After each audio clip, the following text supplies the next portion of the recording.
Instagram dropped big updates to keep teens safe online, coming to Facebook and Messenger too. Let's check it out.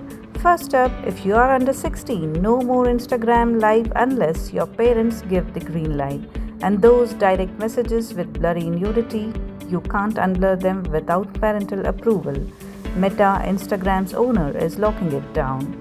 They started this with teen accounts back in September. Over 54 million teens are already using them. Now these safety vibes are hitting Facebook and Messenger too.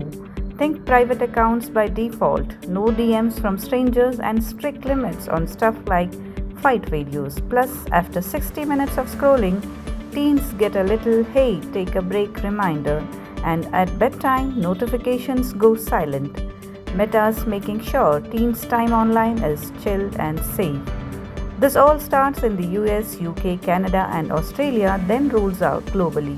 Parents even get more tools to supervise everything. So what's your take? Big win for safety or too many rules? Drop a comment and subscribe Salar Digital for more.